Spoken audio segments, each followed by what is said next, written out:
एक बहुत बड़ी प्रॉब्लम है ओवर थिंकिंग।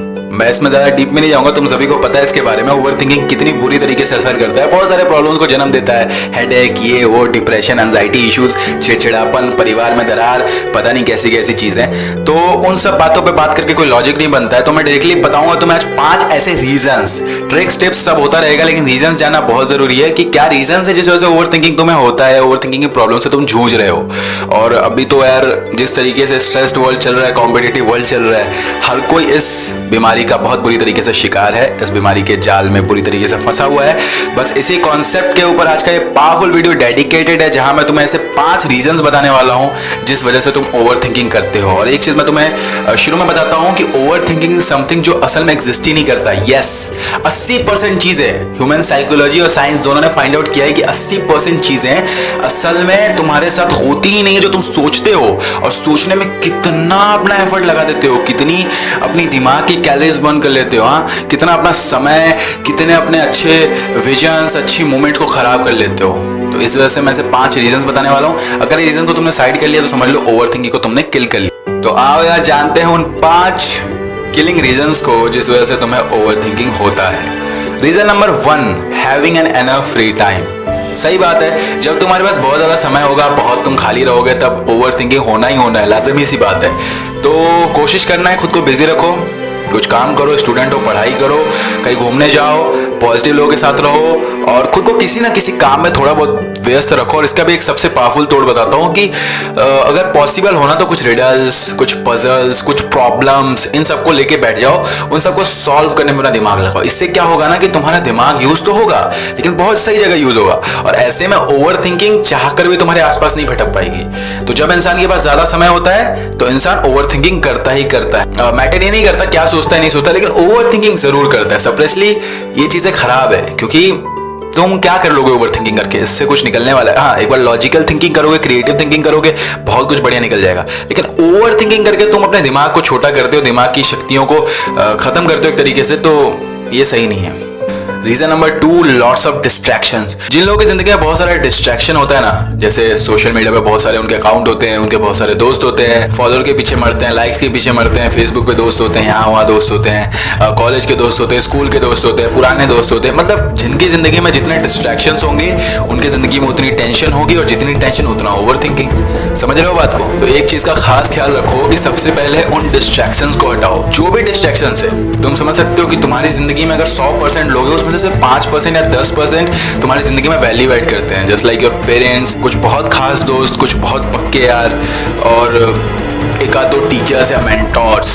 ऐसे लोग हैं जो तुम्हारी जिंदगी में वैल्यू ऐड करते हैं और शायद तुम्हारी जिंदगी के किसी भी मोमेंट में तुम्हारे साथ रहेंगे। तो ये लोग डिस्ट्रैक्शन नहीं, लेकिन जो लोग इसके अलावा हैं, जो बस तुम्हें डिस्टर्ब करने के लिए, पार्टी पिकनिक पे जाने के लिए, चिल मारने के लिए या टाइम वेस्ट करने के लिए इनवाइट करते हैं, तो वो लोग तो ऑब्वियसली एक तरीके के डिस्ट्रक्टिव सोर्स है। तो उन लोगों को हटा दो अपनी जिंदगी से, उन सोर्सेज को हटा दो जहां से डिस्ट्रैक्शन पैदा होता है। ऑटोमेटिकली डिस्ट्रैक्शन खत्म, ओवर थिंकिंग खत्म। Reason number 3, consuming sad contents. मुझे ना बहुत हंसी आती है जब भी मैं ऐसे सैड कंटेंट्स के स्टेटस देखता हूँ इंस्टा पे।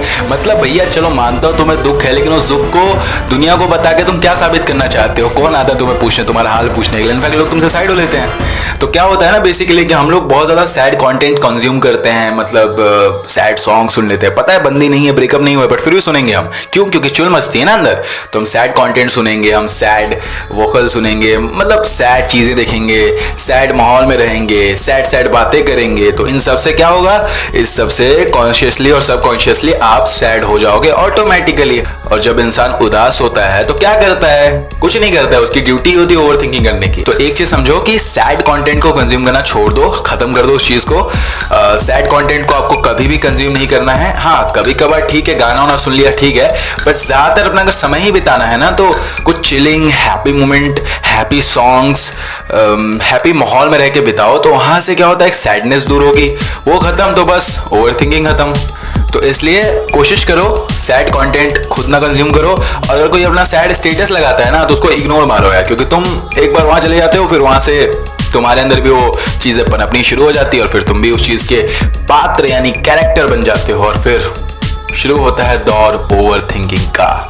Reason number 4, cause of dehydrating. Yes, बहुत ही लॉजिकल कॉज है।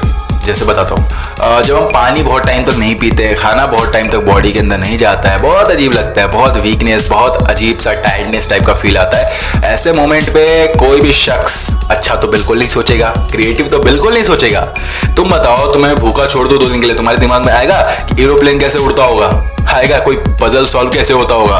तो that is a point my brother कि आप डिहाइड्रेटेड मत रहें, पानी पीते रहें, खुद की बॉडी को हाइड्रेटेड रखें, और ये चीज़ें बहुत हेल्प करने वाली हैं। तो इससे ओवर थिंकिंग को आराम से हराया जा सकता है, किल किया जा सकता है। Number 5, not enough sleep. देखो यार, अगर ज़्यादा नहीं सोओगे तो बहुत दिक्कत हो जाएगी आपको। आंखों के नीचे डार्क सर्कल से लेकर बहुत तरह की प्रॉब्लम को फेस करना पड़ सकता है। तो समझदारी क्या है, ज़्यादा तो मत सो, लेकिन एटलीस्ट 8-9 घंटे तो सो यार। अब इंसान हो, मशीन तो हो नहीं कि बैटरी से लगाया, चार्ज भी होते रहे और काम भी करते रहे, ऐसा तो नहीं होगा।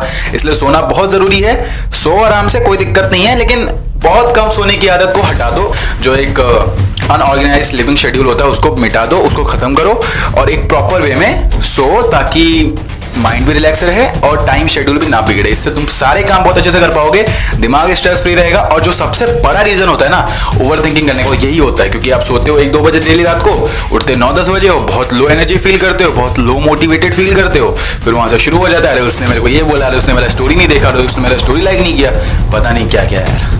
Just avoid all this things, all this bullshit things. तो अब से शुरू करते हैं ओवर थिंकिंग को किल करने का अभियान। तो गाइस, बहुत बहुत शुक्रिया आप लोगों का वीडियो को पूरा आखिर तक देखने के लिए। अगर चैनल को अभी तक सब्सक्राइब नहीं किया, सब्सक्राइब कर लो। बहुत सारे मस्त और वंडरफुल कंटेंट्स चैनल पर आने वाले हैं। बाकी मिलते हैं एक और मस्त से वीडियो के साथ, तब तक के लिए अपना इंतजार और प्यार बनाए रखें। शुक्रिया दोस्तों जुड़ने के लिए।